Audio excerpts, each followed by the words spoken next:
Hi, episode 8, Thoughts Become Things. Here we help our golf game measurably. I certainly hope so. God, we're back out there. It's amazing the course is open. Obviously down south in England, you guys have been open for a few weeks now. We just opened the other day.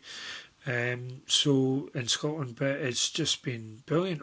Okay, we can only get 9 holes just now, but fantastic weather, brilliant to be out there.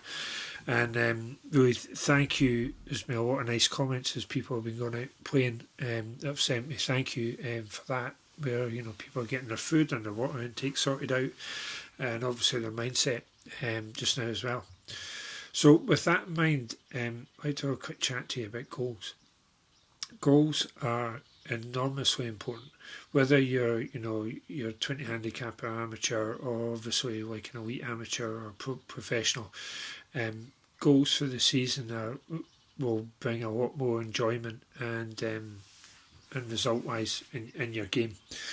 Without goals, it's kind of like, the way I would word it is, it's like imagine you jumped in your car and you didn't know where you were going to drive to. You had no destination. Then you would just never do that. We always know exactly where we're going to drive to.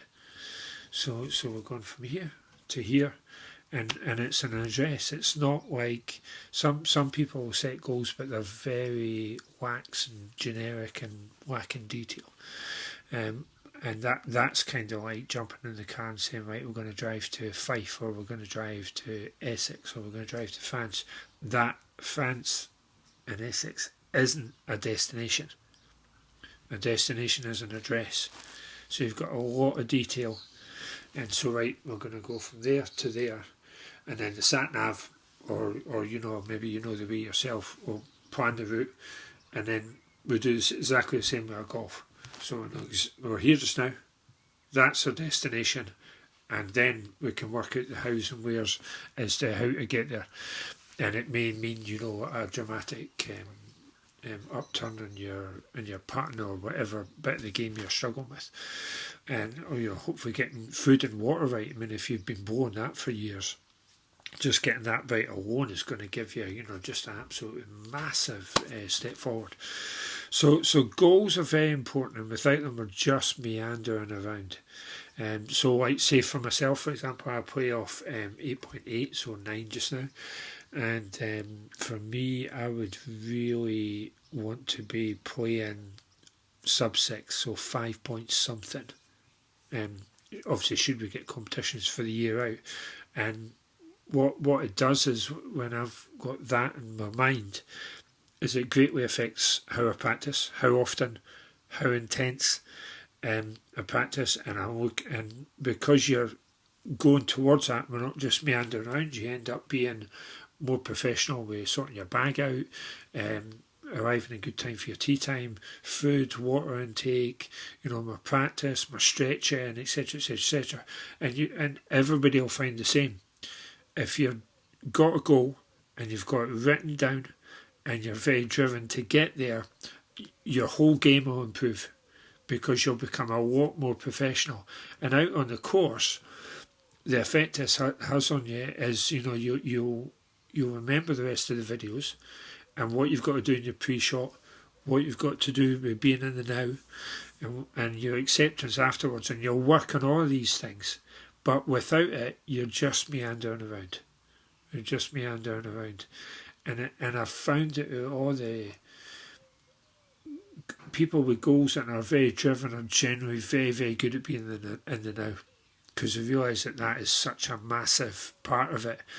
Acceptance can still be more challenging, because the hunger can cause acceptance to be worse, because you're really hungry to get results, and it makes bad shots or missed putts harder to accept. But again, that's part of the game that's got to be mastered. So goals, vitally important. I just can't stress to you, write it down. And don't make it realistic. Realistic is your fastest way to mediocre golf. You have to make it challenging, because the purpose of the goal isn't so much, people would think it, that the purpose of the goal is to be able to achieve the goal. But the purpose of the goal is actually to stretch us. and that we're made better because it drives us on to be able to do more and more and more. Like, I remember having a chat with a professional player recently, and we spoke about his goals, and he was very kind of generic with his, just kind of, I'm going to try my best and kind of see what happens, and that's no good. And we spoke about his childhood and stuff, and when we was playing. I says, when did you start playing golf? He says, well, I was like 5-6 years old. And I says, well, I bet you were telling, especially you get up to 6, 7, 8, 9 years old and you're playing more and more golf. I bet you were telling aunties, uncles, mum, dad, everybody that would listen that you're going to be a professional golfer. I bet you were telling them that. And he's like, yeah. Mum and dad just told me these stories that I was telling her that. I says, yeah, for sure. And that wasn't realistic. That wasn't even remotely realistic. It's the most played sport on the planet, and you wanted to be in the top 0.3% of the players on the planet. That wasn't even remotely realistic, but yet here you are. You're mid-20s, you're a tour player, and you did exactly what you said you were going to do. So yeah, but I find, like, as adults, it becomes harder and harder to make what is deemed as non-realistic goals. So, as I say, the purpose is for them to stretch us, so don't make them realistic. I mean, I think, mine's is, it's pretty challenging to, go from a 9 handicapper to sub-6.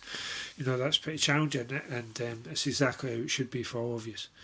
Regardless of your ability, set out a goal, write it down in great detail, and read it as much as you can every day, if possible, of exactly what it is you're going to do. Okay, have fun. Thank you. I'll see you out there. Take care. Bye.